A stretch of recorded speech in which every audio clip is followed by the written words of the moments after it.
This is Kev Millar from the 2004 World Champion Boston Red Sox, and you're listening to Boston's Big Three podcast presented by Ride the Wave Media.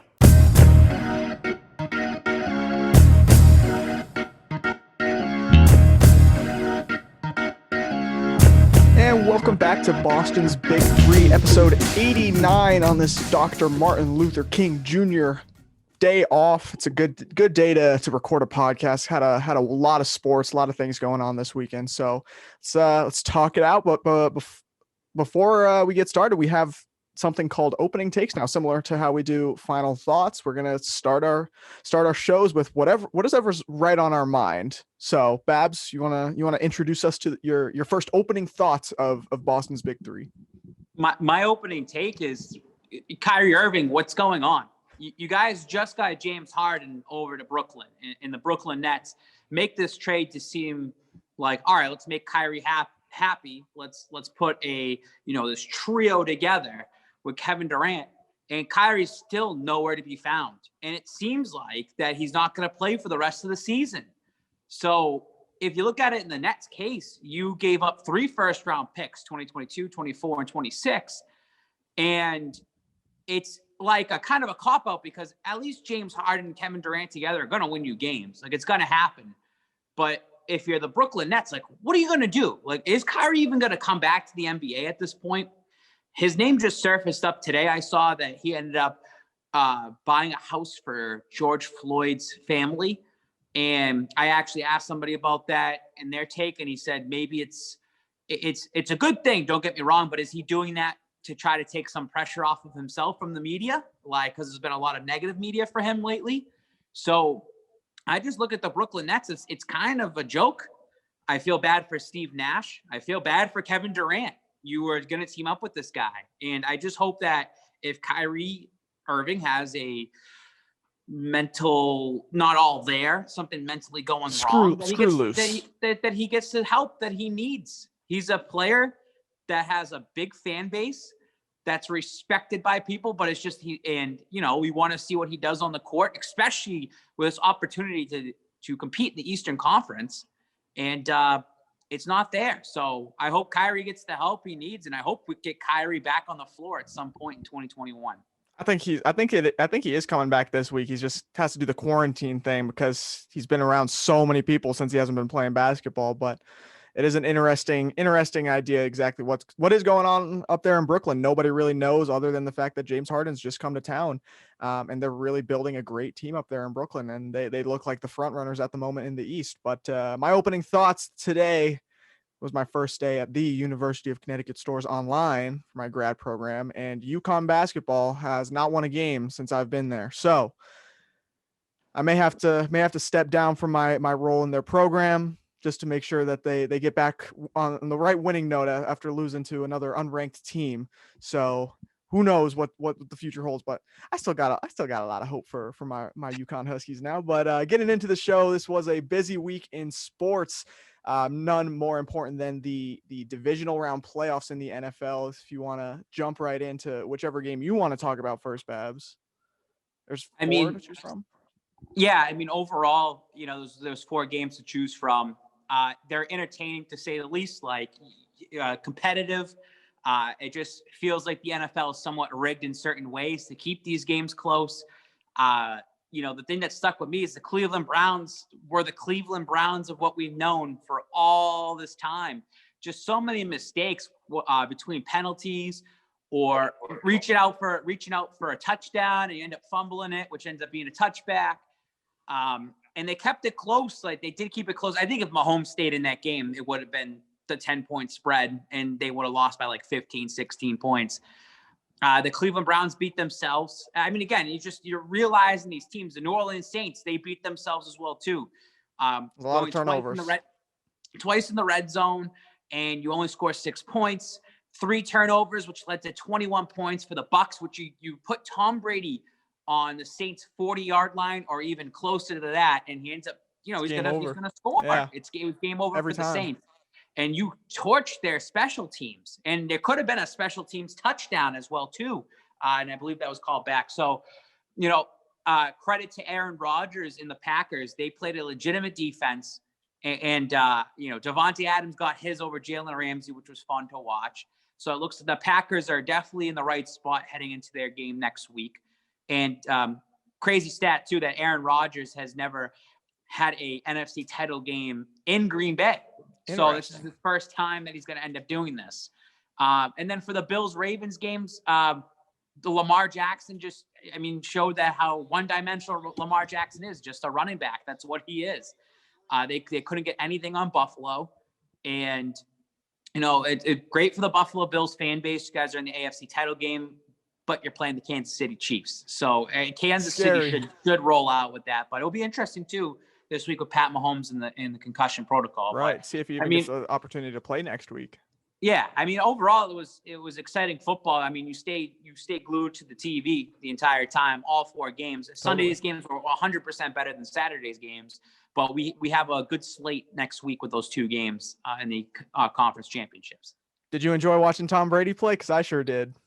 Yeah, absolutely. So this is why I promote Boston's Big Three podcast, because if you go back to any episode, I never said that Brady's washed. I've never said I support Brady. And we love Tom Brady. We're the biggest pro Tom Brady podcast left. I'm going to throw things out there just to make you mad. Like, I want to get an instant reaction from you. That's what's fun about doing Instagram, right? But at the same time, I'm rooting for Tom Brady individually, but I'm not rooting for those other 52 players on that team. I'm not rooting for Bruce Arians to fucking hold up a Lombardi trophy. He doesn't deserve it. And even with his comments that came out today that I posted about how he said that the players have the freedom and Brady gets to coach and he never had this opportunity in New England. He's throwing so much shade towards New England. It's fitting for Tom Brady to retire Drew Brees. Like, it's you lost him twice in the regular season.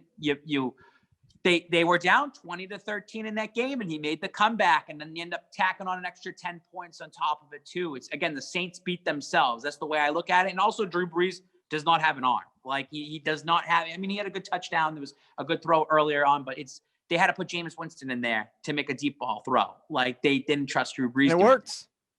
And it worked. It absolutely worked. And again, I think it was like one of my Instagram videos back in March where I said, Tom Brady, like, congratulations, you've done everything here. But if I'm going to pick a side, I'm picking Bill Belichick, because Belichick's going to be around longer than Tom Brady is. So I'm sticking with the Bill train and Bill we trust. And it's not like, it just bothers me that, like, I talked to this with GRD, and it's something where I could have picked a side on my Instagram account to say, hey, like, I'm going to support Tom Brady. And when the Pats get knocked out, screw the Pats. Like, I'm rooting for Tom Brady. I'm not picking another team. Like, I'm not going to go and wear those colors. I'm not I'm supporting that one player. Yeah, I support Tom Brady, but I'm not going to suck his dick over it. Do you think Tom Brady's going to care what I say in my life? He doesn't give a shit. He doesn't even know probably who I am, except that one time. He didn't know who I was. He DM'd you, didn't he? He did. He did know me for that one time, but he doesn't care about me in the Spike King while he's down in Tampa Bay. Like, it doesn't matter. It's not his focus. I'm going to say this, like, logically, like, it's kind of cool because you want to see him win 7, and then you want to see him win 8 and win 9 and win 10. But I'm focused on the New England Patriots. And I will say this, that the Tampa Bay Bucks, I'm going to keep picking against them. They're beatable. And I think that next week going against the Packers, they'll lose that game. But the Tampa Bay Bucks, if Brady and that team loses this game or the Super Bowl, they're going to win it next year. I'm picking them already to win it next year because I just feel that if you push Brady down, if they win it this year, they're not winning it next year. They're going to win within this 2-year window, and it's going to be next year 100%. And I just think the narrative of I do think the NFL wants Rodgers in the Super Bowl.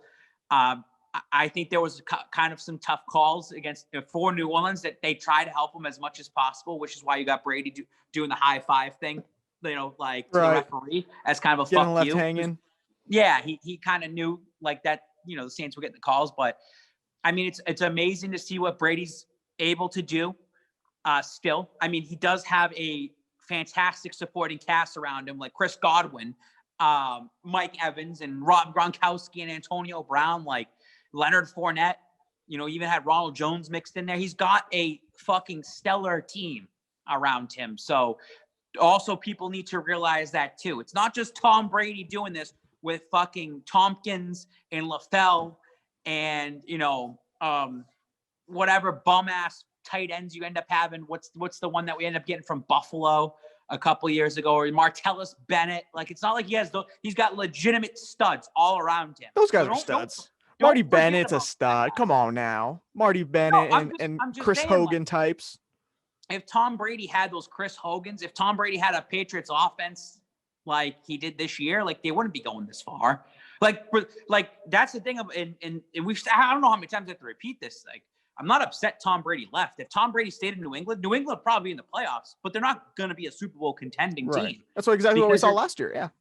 Yeah. I mean, it would be very similar to last year. And with Brady, he has the right to leave. He has the right to go to the best place possible, which at the time is Tampa Bay, because of what they have set up there. It'll be interesting to see how they can keep a team like that together going forward with cap space issues and whatnot.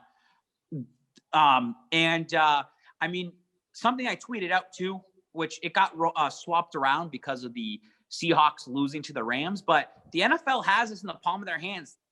Brady goes on the road, wins a game in Washington. He goes and plays now Drew Brees. He plays Rodgers, and then he could play Mahomes. He could go on one of the craziest runs possible. Has to do it all on the road, but eventually gets his home game. But the home game's in Tampa, which would be unbelievable, so right? It's funny how it goes like that. But I wish this game, Packers and Bucks, was going to be the second game on Sunday. It's a 3:00 game. I want that to be the night game. I don't want that to be the day game, because I think that's going to be the entertaining game of the day.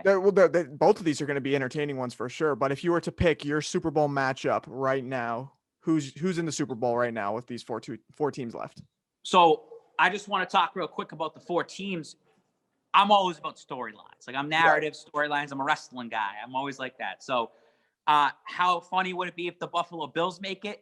And it's like, this is our first time in 27 years, and they have to go against Tom Brady. And then Tom Brady's on the other side.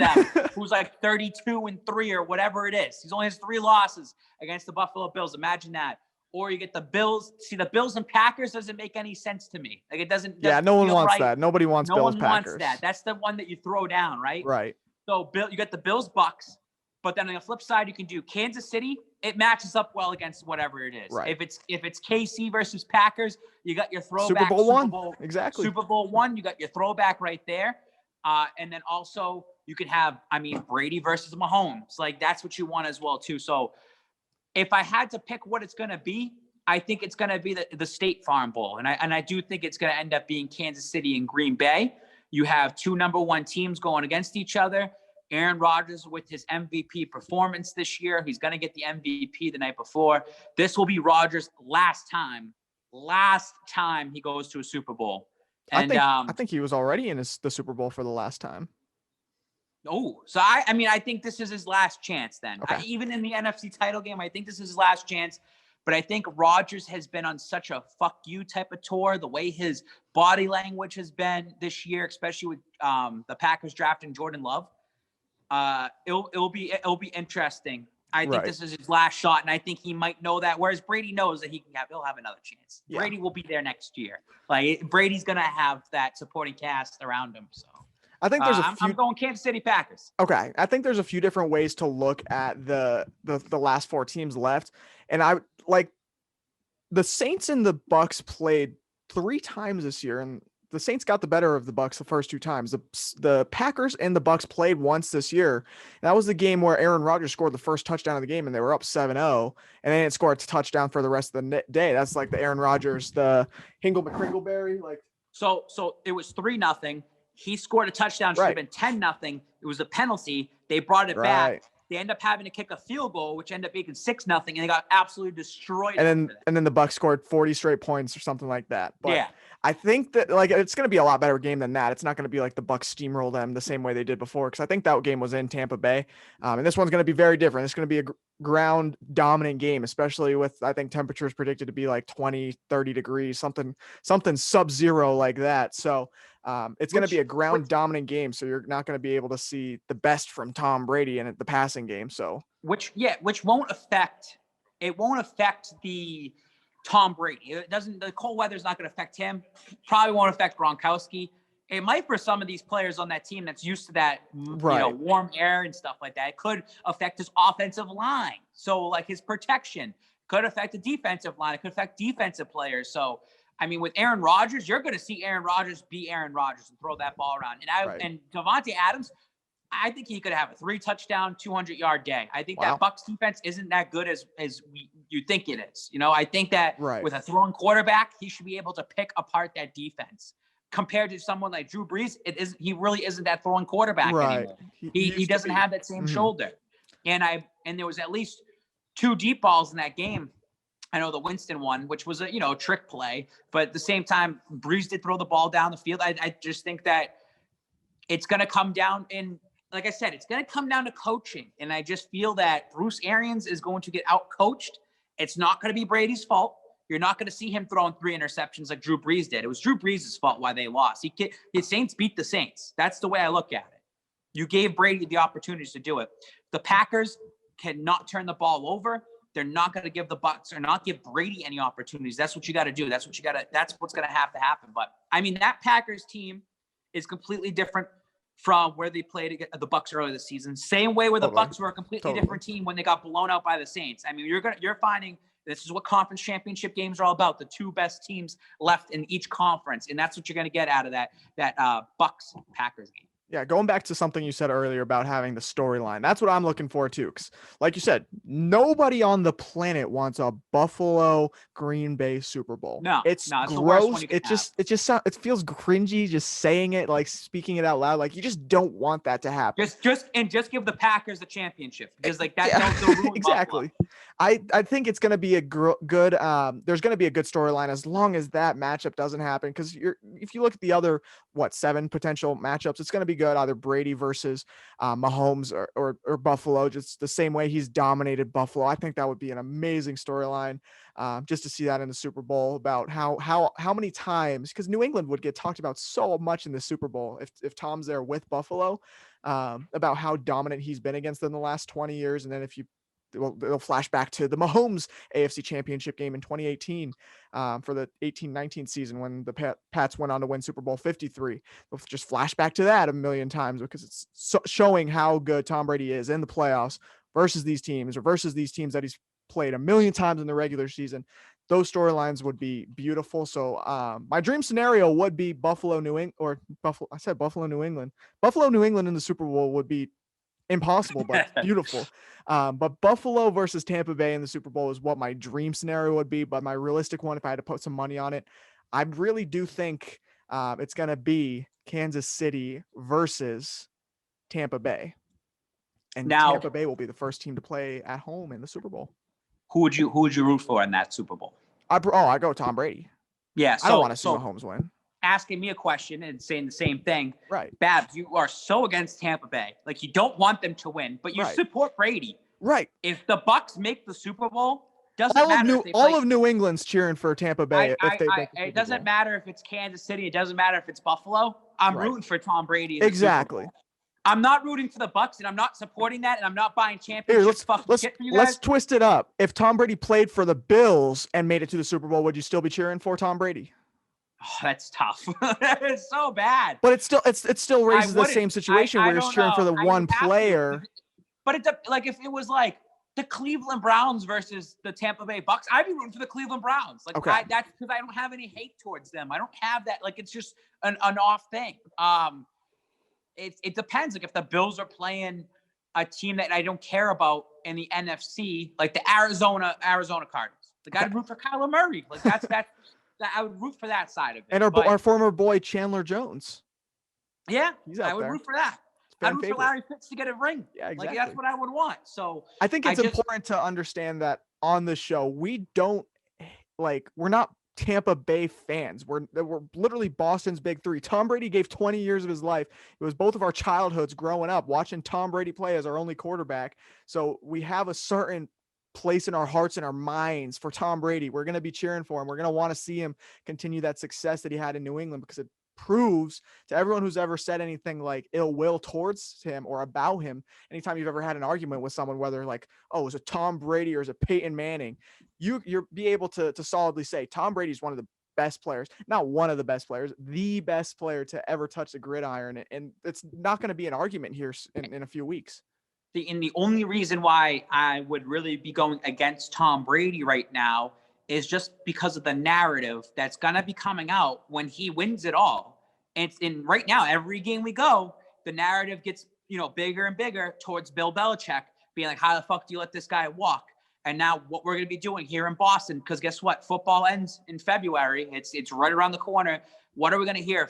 February, March, April, May, June, July, and August. 7 months. You're going to be hearing 7 months. You're going to be hearing all the negativity towards Bill Belichick. Everything's going to get scrutinized. And it's just, I don't want to be hearing it. I don't want to deal with any of that, because truly I will give Belichick the benefit of the doubt with Cap. And I do think this is an important offseason. But does Belichick want to hear that day in, day out? It's just going to be beating a dead horse. Tom Brady won his 7th, and he did it while here. Why didn't you keep him? This and that. And I think that media is going to get to Bill, and he's going to be rattled, like completely rattled. I just want the Patriots to at least have that one bad year, which they went 7-9. And because of I don't blame any opt-outs, but it's the cap issues. And you lost Tom Brady, and it was a transition year. And as long as the Patriots can rebound and make the playoffs next year, go ahead, Brady, go win the 7th next year. That's fine. Go do that. But I just want to show that the Patriots can at least rebound off of that and show that it was a cap issue. I just want to keep that Brady versus Belichick a little closer than what it needs to be. Right. And then Brady go win. Because if New England got to the playoffs at least this year, we'd be cheering for him. I'd be like, oh, yeah, screw it. Brady, go win your 7th. Because I know the Patriots are going to be back here. But right now, the Pats have no legs to stand on. They have nothing to stand on right now. So I want to keep the narrative close, because I do want Brady to win his 7th, and I do want Belichick to win one without Tom Brady. And I think in the ultimate universe, that would be great. It's just the fact that Brady's going to do it sooner than Belichick, and that narrative's always going to be out there until Belichick eventually wins it. I see them both winning a Super Bowl, like, on their own. Yeah. But then I'll be rooting for Belichick to win 2, because I just want that one. I'm a Belichick guy. And that's how it's going to be. But and then, it's going to come out from all these fans. Well, Brady didn't last as long as Bill. Bill's been doing it. He's a coach. He can do it till he's 75, blah, blah, blah. So I'm just, I don't know. I'm not a Brady hater. I love this last night, Brendan. You weren't in our group chat on Ride the Wave. I know you avoid it, but I said at the start of the game, I'm going to do something fun.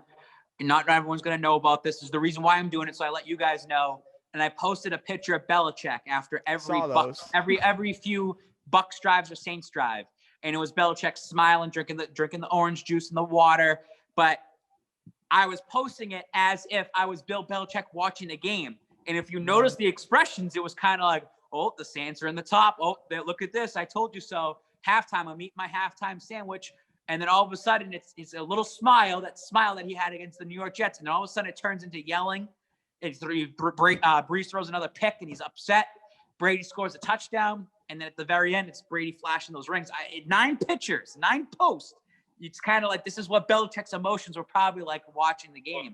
And not a lot of people could pick up on that. They just thought it was me being bitter. Oh, you're against Tom Brady, you're against this and that. It's called content, people. It gets your people talking. So, if you want some more, if you want to imitate Belichick one more time, picture this. We're 3 weeks down the line. Tom's just won his 7th Super Bowl. What do you think Bill's reaction is to it? And what do you think Bill's either like texting Tom? What do you think say if they have a face-to-face interaction, what do you think Bill's saying to Tom after that win?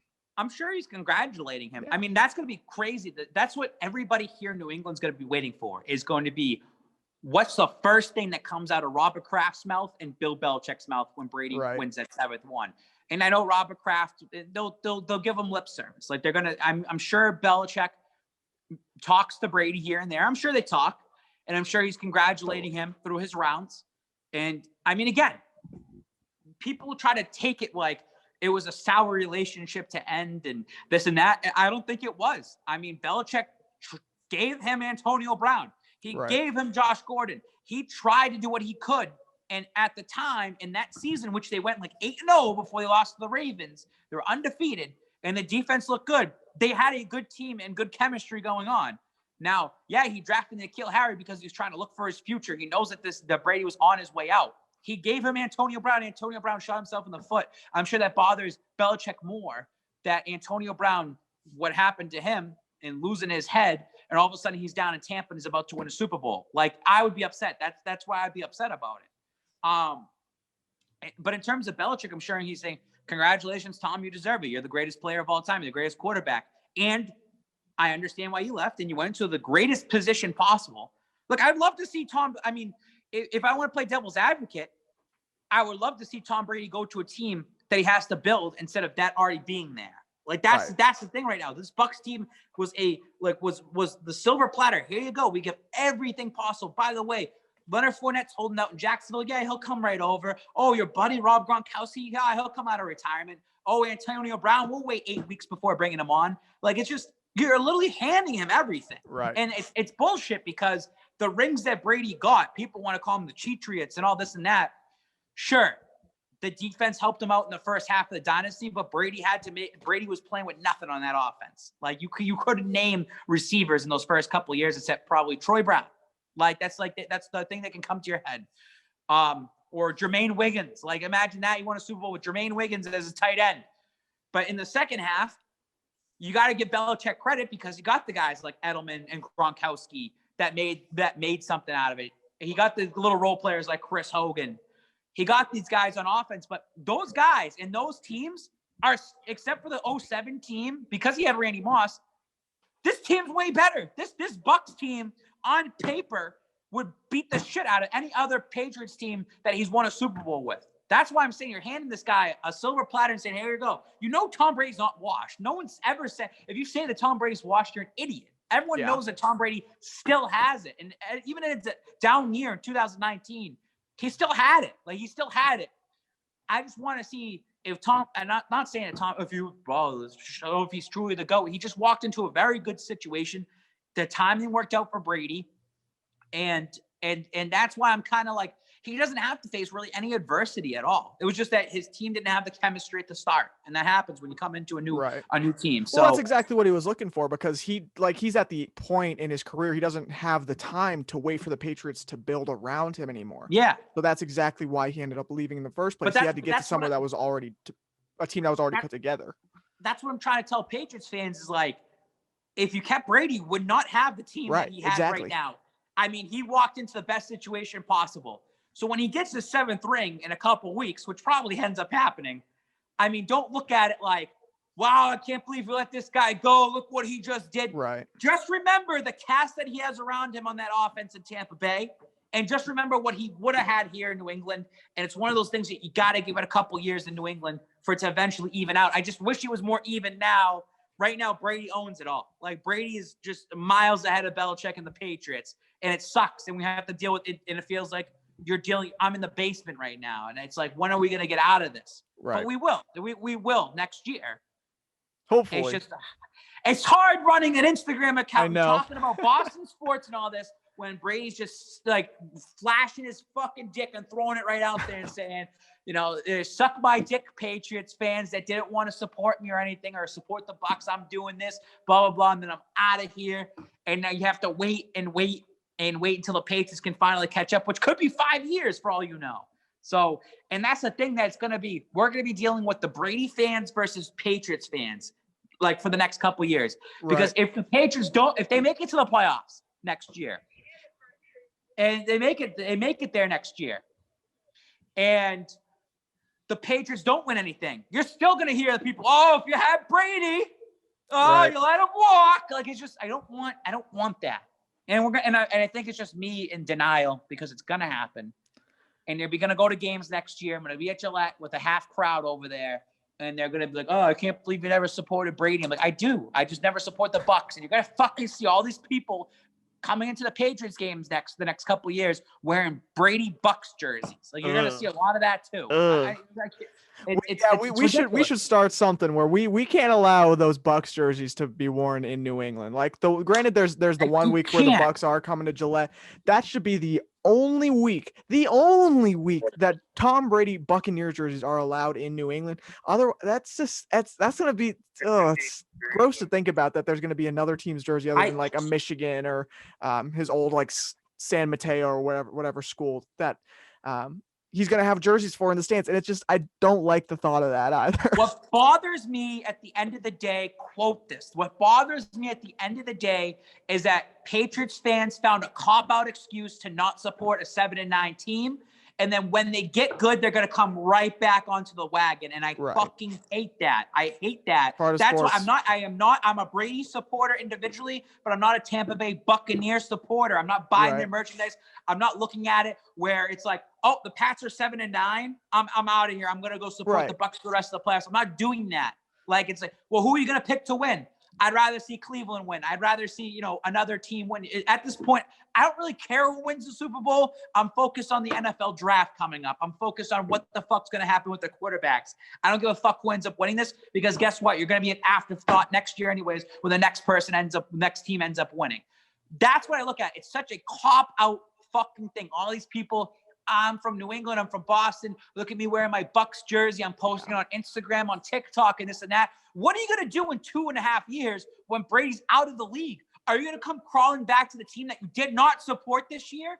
And even me, I didn't support Cam Newton. There was a point where I shut it off and said, I'm not supporting him, but I am supporting the team around him, because you're still looking at certain pieces that are going to go forward. A lot of people hopped off the wagon after week 3 and week 4, and they're like, I'm going right down to Tampa. And yeah, go enjoy your time. Go enjoy your 7th ring. But I'm going to fucking hate you and call you out when you come back onto the Patriots wagon in 2 years, when they're going back to the playoffs and still winning division titles. They're going to do it. They're going to do it. They went 7-9 with a really shitty team. You can't get any worse than this. They're going to be better. And that's what bothers me so much, Brendan. It just bothers me that. Well, that's a common theme in sports. Yeah, that's a common thing in sports. I mean, if you just look literally at the last 2 years in the NBA, if you look at what the Golden State Warriors and how their dynasty kind of crumbled down a little bit due to injuries, you look at all those fans in California. Oh, we're just going to cheer for the Lakers this year because they're good. It's the exact same thing that's happening with Tom Brady and the Bucs. And don't get me wrong. Like, there's going to be, I'm a Brady supporter. I'm going to support Brady, and then I'm going to come right back. But it's the way the season went. And it was like, you're only a Brady supporter. You followed him, and you have to follow the New England Patriots.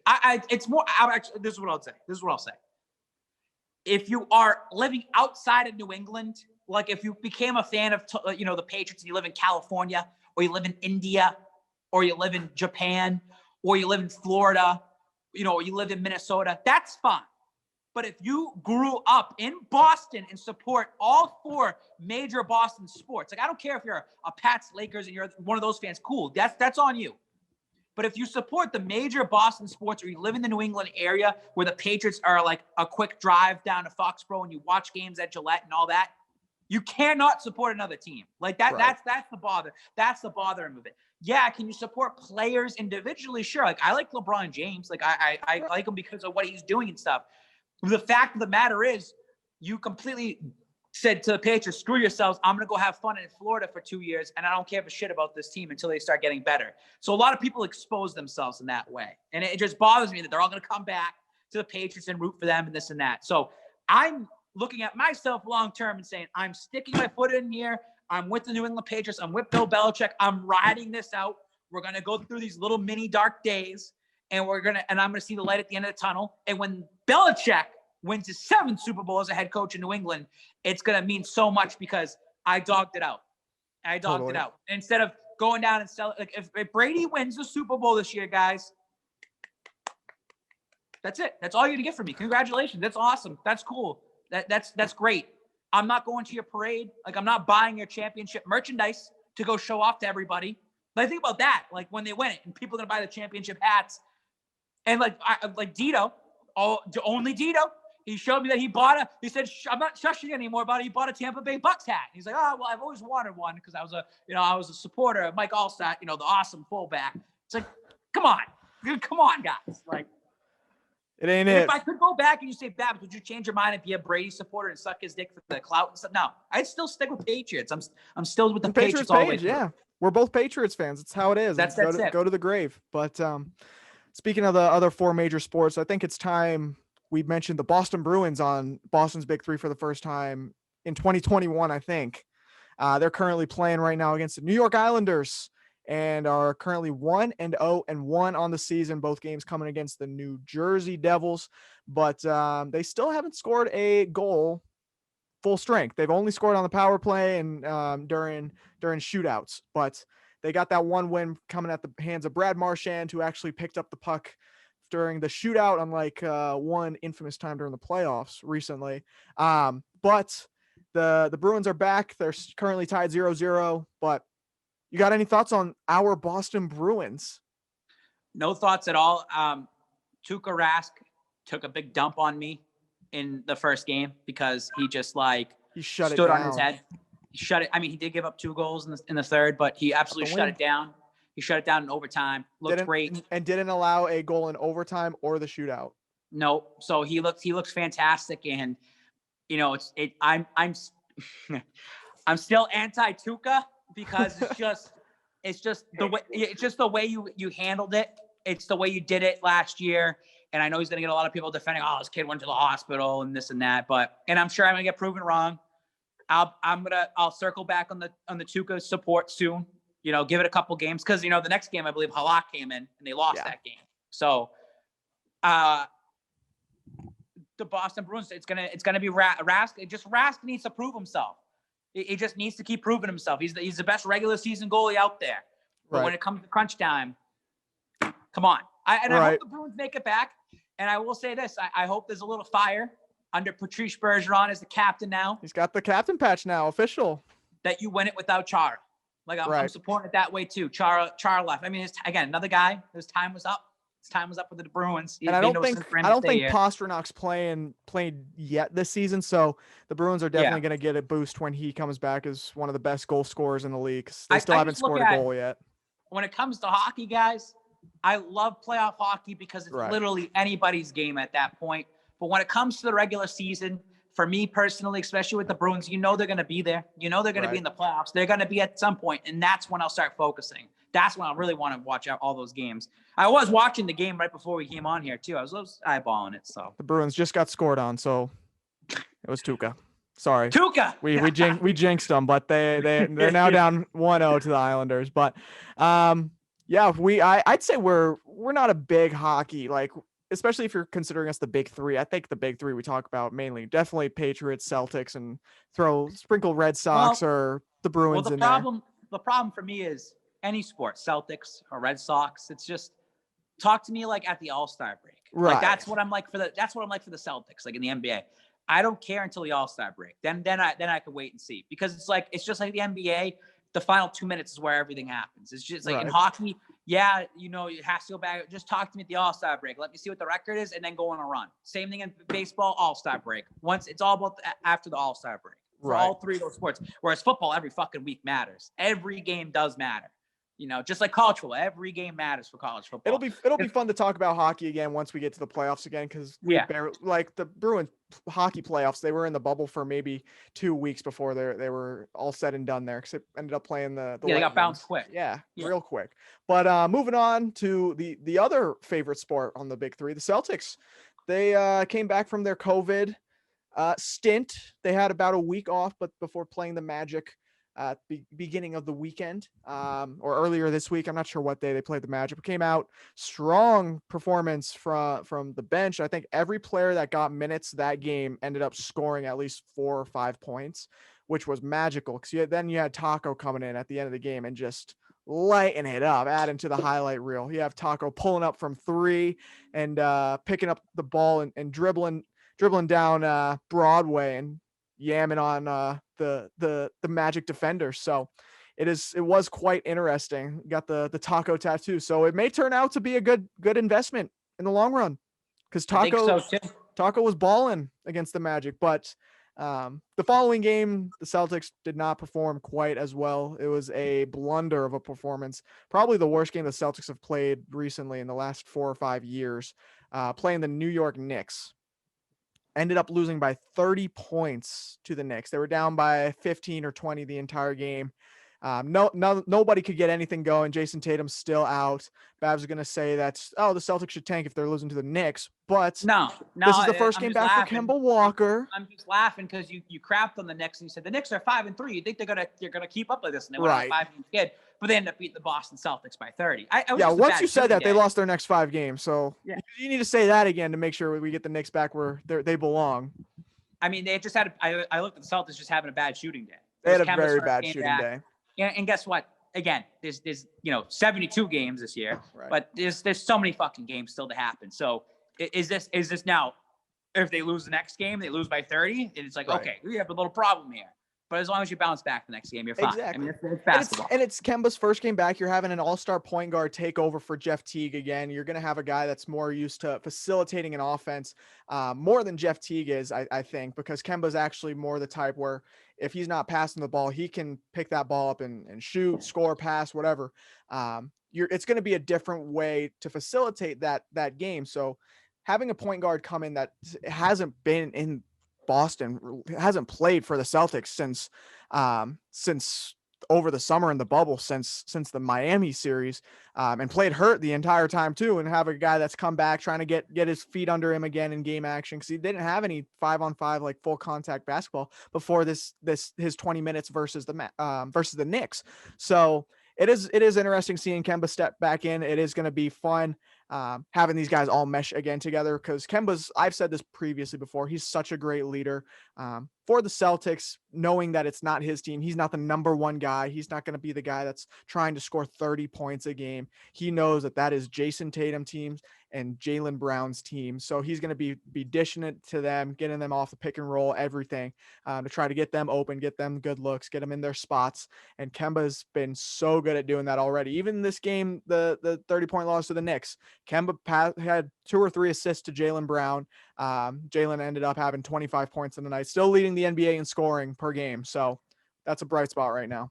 I was just going to say, I just can't wait to have the Celtics at full strength. And I feel like that's been the narrative for the last fucking 5 years. Right. And if you take all games across all 5 years, right, and just say it's like, so if there's 80 games a season and you do 5 years, so just say it's like 450 games, right? Right.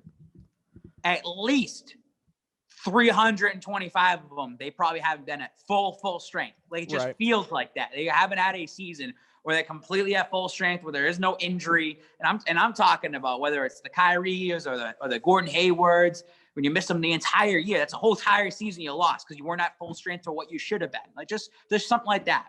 And now all of a sudden Kemba's back, but Jason Tatum's out. So it's just like I want this team to be at full strength, and I hope that they can be at full strength for at least a solid 25 straight games. Like, that's what I want. Like, I think we're going to see that here soon, because once Jason Tatum's back, that's really the full strength that you're talking about, because then you'll be able to have the entire all-star starting lineup that we're talking about. For 4 games and then someone gets hurt or banged out. And I want them for full strength for at least 20 to 25 straight games together. And that's how you're going to build the team. We want to see the big 3 in Kemba, Jaylen, and Jason go off for combined for 85 points, something like that. That's what we want to see from this team any given night. And they have the potential to do that. These are all 30-point per night scorers, and if they're all right and they're all on their game that night, they're all like passing the ball, moving the ball well, those guys are going to have so many open shots when Kemba's facilitating this offense. It's going to be beautiful basketball. We've already started to kind of see that game plan this year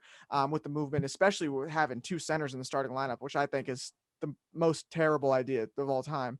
But having the actual starting lineup the way it's meant to be, having Marcus Smart come off the bench, it's going to be beautiful passing basketball. The ones you see on Instagram that say just poetry in motion. So I think that's what we're going to see from the Celtics here in the next few games, as soon as Jason Tatum and Kemba Walker are both fully back from their injuries/illnesses, since Jason is still out with COVID until the end of this week, I believe. So it's going to be fun. I don't know what the Celtics schedule looks like going forward. I know they have a game coming up against Cleveland, so it should be an easy-ish one, but hopefully the Celtics can get healthy and get right. But it's been fun. So we can start closing up here. Do you have any your final thoughts?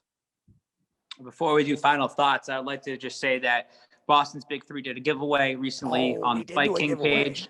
So if you've listened so far, or you're just skipping through, you want to skip through, because I'm going to post it and say it was before the final thoughts of our podcast. And if you want to go back at this point, if you're just listening right now because you want to find out if you're a winner, just go back and listen to my rants about Tom Brady earlier and get the real takes that you get from here, and you hear it from my voice, or you watch it, you see it. We had a giveaway. It was for a winter hat.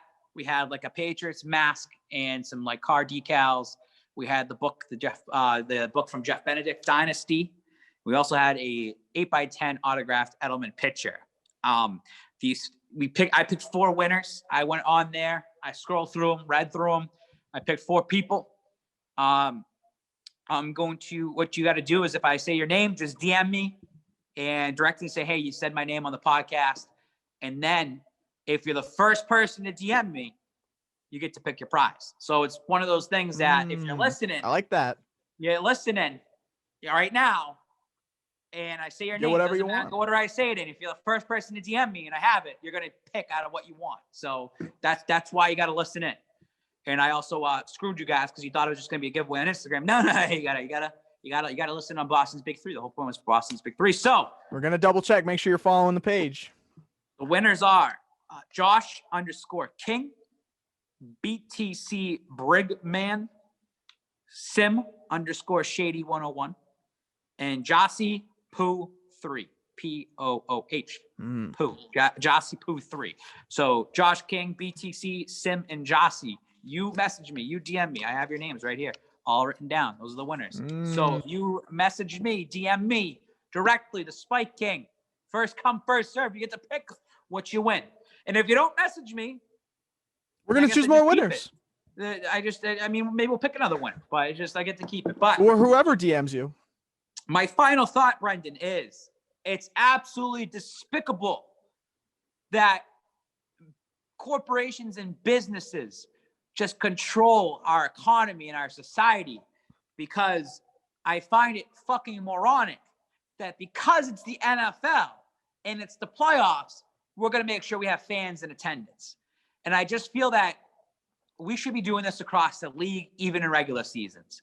Because if you're going to put all this fucking social distancing bullshit out there, all right, it seems like it's working at the arenas. You went through it. You already went to one.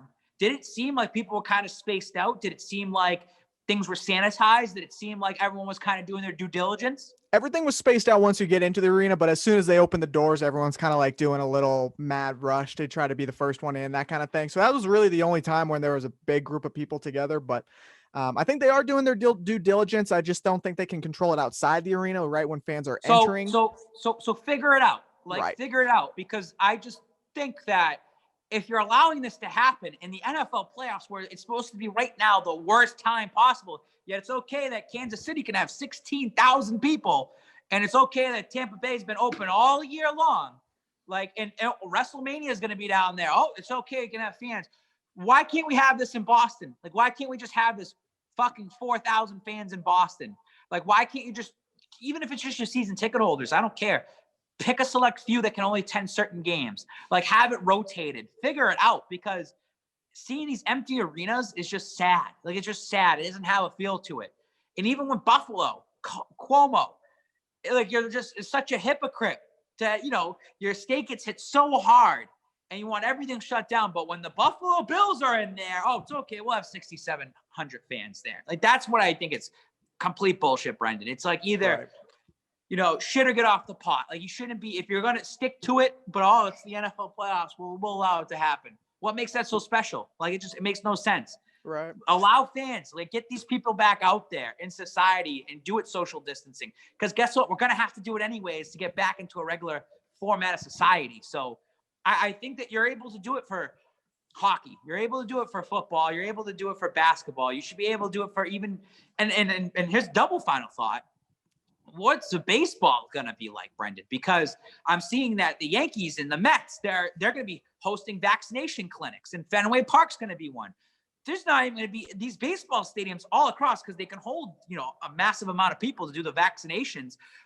You're going to have to now get through March, April, May, maybe even June before you're even allowed to open these ballparks back up. So what's the MLB going to be able to do? So I'm just interested in that one. I'm sure I'll get back to that later on in the next month or two. It'll be interesting. I think the MLB will find some way to get fans in because of how low their revenue actually is. They would be the hardest hit of all 4 of the major sports. without fans in attendance, because they make a lot of money from that revenue, because they're not getting the same kind of ad deals and TV deals that sports like football and basketball are getting at the moment. So baseball is going to struggle out the gate, especially without having fans for a second consecutive year. It'll be interesting to see exactly what they do, but I think Manfred does not have a plan at the moment. If Adam Silver was running things, if I had my choice, I'd have Adam Silver running all four of these major sports, because he'd find a way to make them all great. He's just one of those great human beings when it comes to the running the leagues. Pitchers and catchers are supposed to be reporting soon, and I feel like I Soon. haven't heard any. Are they? It'll be next month, end of next month. Is it happening still? It's I don't know. still on. They are on for a full 162 at the moment. They should that baseball should be the sport, because you had your COVID outbreak last year, and you know that you're going to get to a point in July where it's like we're the only sport on, and everyone's paying attention to us, so we can't fuck anything up. I feel like baseball should have some sort of bubble operation ready to go, and they should be slicing things up. The problem is they would never agree to it, because that's I know. That's I like your argument before for how the NBA should go into a bubble. Like, there's no way the players would agree to a 50+ game bubble. The same way the MLB, they 162 games in a bubble. No, thank you. I mean, it should just be divisions. So it's AL East versus NL East, AL East versus AL East. Like, it should just stay in divisions, stay in That's your exactly area. what they did last year. I think you're gonna see something very similar to that again this year, which is kind of boring, because you're playing the same like 8 teams over and over again. But it is what it is. My final thought. Moving on, it is Dr. MLK's celebration. We're honoring him today, MLK Day. I got the day off. I don't know if you got the day off, but or actually you're still at work. So today we honor the legacy of a man who's of great importance. The civil rights movement. I had the opportunity 4 or 5 years ago to go down and do one of the trails down there and just see some of the monuments for social justice. And it's crazy to think how long ago that was, and how many problems we still have today. But still how relevant MLK's teachings are for modern day society. If he was around still today, he would be a very insightful man. It's a shame that he was assassinated in the way he was. I think if he was around today, he'd have so much wisdom, so much knowledge to still share with the world about exactly what is going on in our society, and even some pointers on how to fix it. So today we honor Martin Luther King Jr. If the world would definitely not be the same without him. I wouldn't have a lot of the friends I have. I wouldn't have a lot of the opportunities to do what I do. I think a lot of people would agree. He is one of the most important people in American history, and I think he's kind of overshadowed a bit. Like, he has his own holiday and everything, but I think it's important we honor him and remember him every single year and try to continue that legacy on. So it's very important. I feel like when it comes to school, people have MLK Day off. They're like, oh, holiday, cool, I'm off. Right. Like, they don't know what the importance of got to reflect is. Exactly. So I feel like I feel like even this year, I feel like because of the year that we've had in 2020, that I wish there was more for MLK going into it, leading into it, not just the day off. Like, there should have been a little bit more educational purposes heading into MLK. Instead of day, it should be a week, and that's how it should have been. Like, it should have been celebrated like as a week for his life. It shouldn't just be one single day. It should start on Monday, but it be the entire week that way. And I know that I don't know. I just feel like there could have been a lot more that's done, but I think it also gets overshadowed with the inauguration this week as well too, and what's going on in DC. Just quickly about that, it's Banana Lands down there, where it's 25,000 troops, individuals in the military down there. I saw a picture today of like fencing all around the White House, where it's got barbed wire. It's like they're keeping everyone contained in that one area. They don't want anyone in. They don't want anybody out. I haven't seen pictures yet, or of people down there. I don't know if there are people down there. I'm sure there's going to be. It's going to be an interesting day. It's Wednesday, I believe, is the inauguration day. That sounds right. Lastly, too, on Tuesday, the day before, they said Trump's going to be pardoning 100 people. And he does not need to. I don't think he doesn't have to publicly go out and say who he's going to pardon, but it's rumored that he's going to pardon a lot of people, wealthy people. He can pardon people. Can he pardon himself? Well, he could, but I don't think he's going to. That would be bad precedent. But they said that he could be able to do that. From what I saw today, it was that he's going to be pardoning one famous rapper that is currently in a situation right now. Some have tried to link him to Lil Wayne because I think Lil Wayne's supposed to be going back to prison. And Lil Wayne was with Donald Trump a couple months ago. They took a picture together or whatever. He was one of the guys. So I look at it also as a way that Trump is, again, last-ditch effort. Just like, I don't know if we talked about it in the last episode, but the Bill Belichick thing. Oh, I think we did. The Medal of Honor. Did we? About how that was like a last-ditch effort for Donald Trump to kind of give it to Bill, and he's trying to look out for his friends and like, oh, well, everyone loves Bill Belichick. Like, let me just get that whole New England region vote like on my side. And Belichick did the right thing, of course. So I feel like this is another last-ditch moment and effort, depending on who he pardons, to try to get some shed of light. Because I will say this: if he pardons Lil Wayne, there's another one, Kodak Black, right? Right. Kodak's like in prison, I think. I couldn't tell you all these who's in prison. So anyway, but I'm saying, like, if he does this, right, that community that he's gonna get guys some are gonna for be like, oh, Trump's the man, like, you know, it's that last right before he leaves office. The problem is I don't think there's anything at this point. If you're either like for him or against him, I don't think there's anything that he does or someone else does that's gonna change your mind. It's the millennial kids, Brendan, that are 16 years or younger that have no influence whatsoever for these last 4 years because they were 12 years old.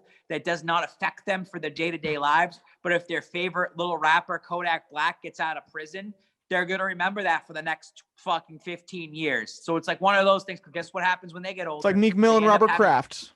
They have they can legally vote and they can start going out there. So you start appeasing to the younger generation. Donald Trump appeases that very, very young generation. He tries to leave his legacy a little bit different. That's the way I see it. But it is interesting, but still a lot to think about going forward, a lot to reflect on. And today I posted about how I saw this on Twitter. Tom Brady is going to be playing his playing a conference championship with the fourth president, the new president. Oh, I saw that. So, I think that was from Bryson. So that's that.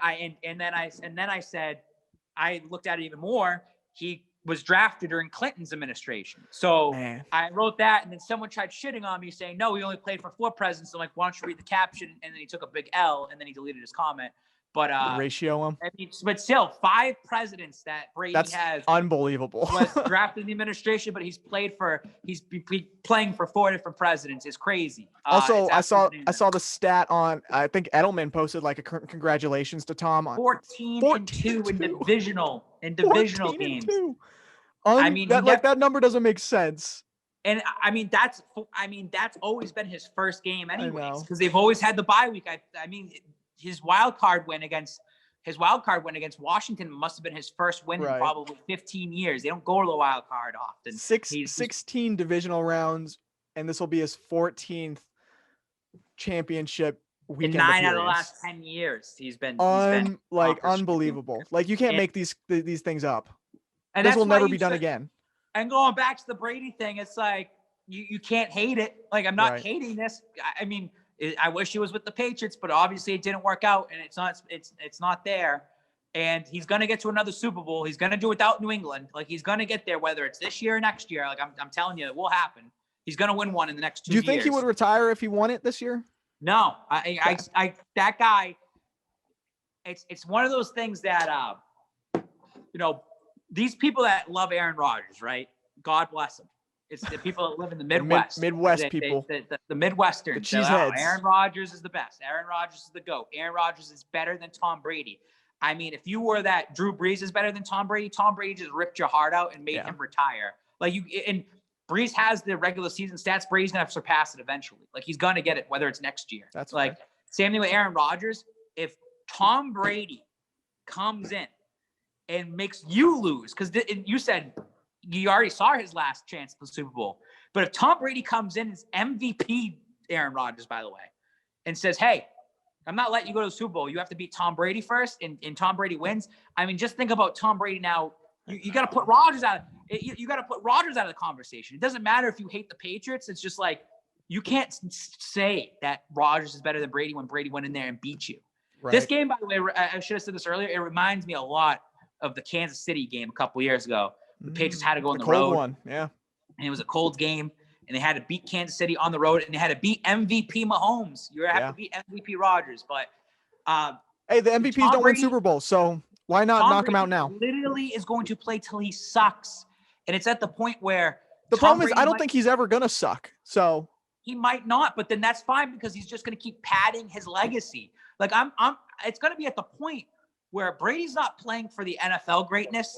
You're stupid if you don't think he's the greatest NFL player of all time. I mean, like, he's the greatest quarterback, but now we're talking about the greatest NFL player of all time. We're talking about sports, like all sports. Now he's going to start. Now we're talking about, is Tom Brady the GOAT of like GOAT athletes? Now you're competing against Michael Jordan. So Michael Jordan's the GOAT of basketball. And some people have said, well, he's definitely not better than Michael Jordan because Michael Jordan did this in such an insane short amount of time, but the longevity that keeps going. And if he's winning championships when he's 45, 46, 47. And Michael never won with the Wizards.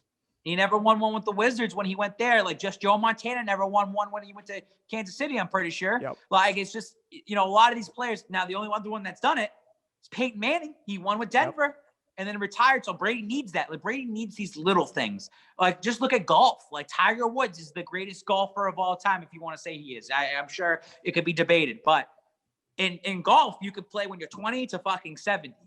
Brady's going to kind of do that in this sport. Like not playing until 70, but he can do it when he's 50. Like, and I just think that he's going to start competing. He's always going to find that underdog mentality. What am I playing for? Right.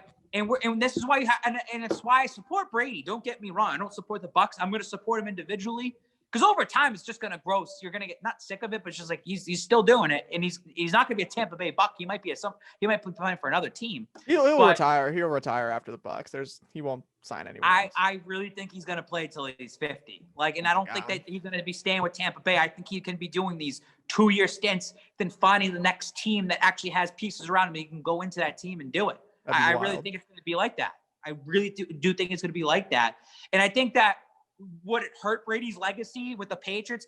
It kind of doesn't matter at that point if he's winning championships with other teams because it's like the LeBron thing. The guy won championship with Miami. He won a championship in Cleveland. He won a championship in LA.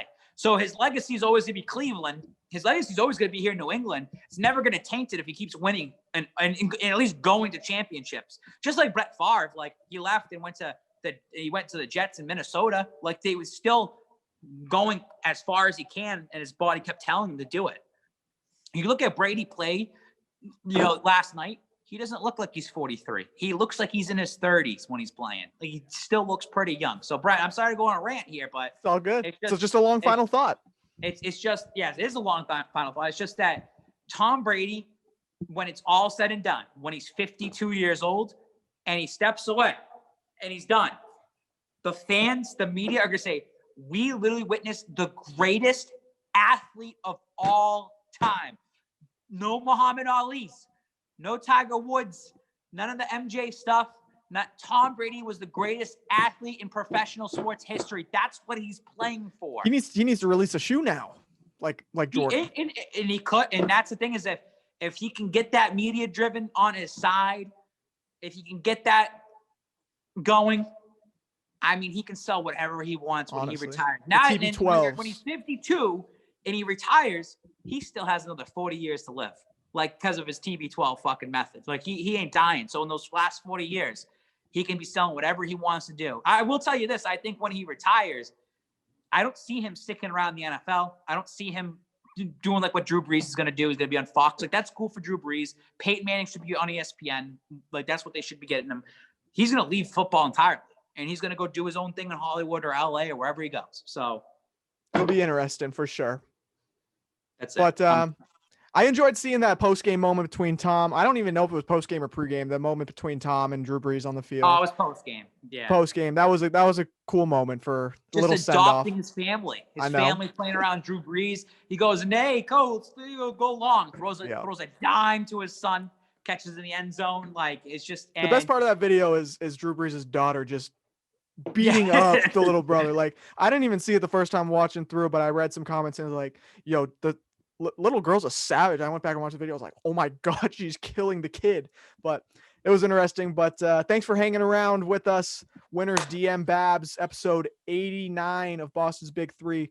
My final thought since we're here, the strawberry frosted donut, top 10 donut all time. Actually, it's not even top 9. It's the number 1 donut of all time. So thanks for rocking with us. Boston cream, hell no. Thanks for rocking with us. Episode 89, Boston's Big Three. We'll see you later. Homer Simpson donut. Warm.